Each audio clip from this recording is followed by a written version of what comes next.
Should marriage be limited to one man and one woman? Why do governments promote marriage between one man and one woman? It's not just because two people love each other. No, it's for the perpetuation and stabilization of our society. This understanding of marriage is rooted in the biological facts of nature. But do we really have any compelling reason to maintain such a narrow definition? Or has the time come for the government to revise and expand our understanding of marriage to include same-sex couples? When it comes to the behavior of its citizens, a government has only three options. It can promote, permit, or prohibit their behavior. For example, the state promotes police work, permits most occupations, but prohibits drug dealing. Why? Because dealing drugs harms society, while police work greatly benefits society. In the same way, our government promotes natural marriage, permits most relationships, but prohibits incest and pedophilia. Why? Because incest and pedophilia harm our communities, while natural marriage benefits our communities. And here's how.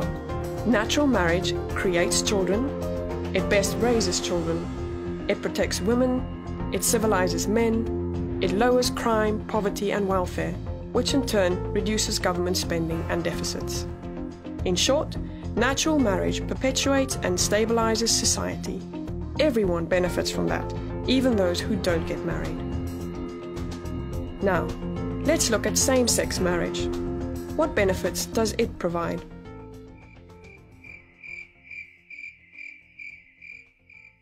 Same-sex marriage offers no benefit for society as a whole.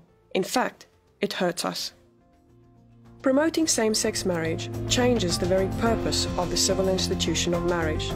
Natural marriage centers on bringing up the next generation, on raising children to become good citizens.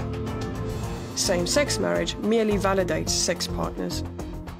We know, statistically, that natural marriage creates the best possible family for children. If we alter the primary purpose of marriage, the losers will be the children. Doesn't every child deserve a mom and dad? But what about natural marriages that don't create children? They are the exception, not the rule. The only relationships that do create children are between a man and a woman. Wherever same-sex marriage is promoted, schools subject your kids to mandatory homosexual curricula.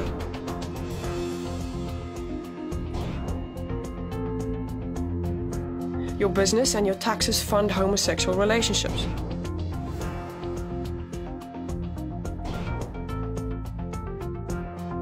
Your freedom of speech is gagged.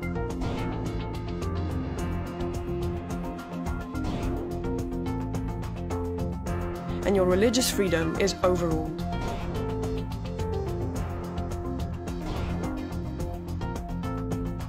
The government has no compelling interest in legally promoting same-sex marriage. None. But we have every reason to continue to promote natural marriage. But what about equality? The law already treats everyone equally. Every citizen can marry someone of the opposite sex. But is it fair to promote natural marriage but not promote same-sex marriage?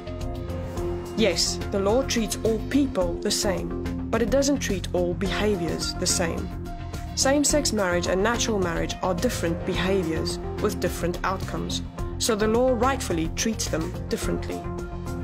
Isn't this discrimination against homosexuals? No. This discriminates against behaviors, not people.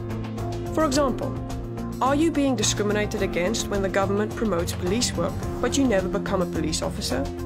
No, not at all. We all benefit when police work is encouraged. In the same way, people who don't marry someone of the opposite sex are not discriminated against when our government promotes natural marriage. In fact, we all benefit when natural marriage is encouraged. But what about tolerance? Yes, same-sex marriage advocates need to be more tolerant. Homosexual relationships are already tolerated in the US. They can already commit themselves to each other until death do them part, without government endorsement. But only the union of one man and one woman should be promoted, because it alone is the foundation of a civilized society. That's not bigotry, that's biology.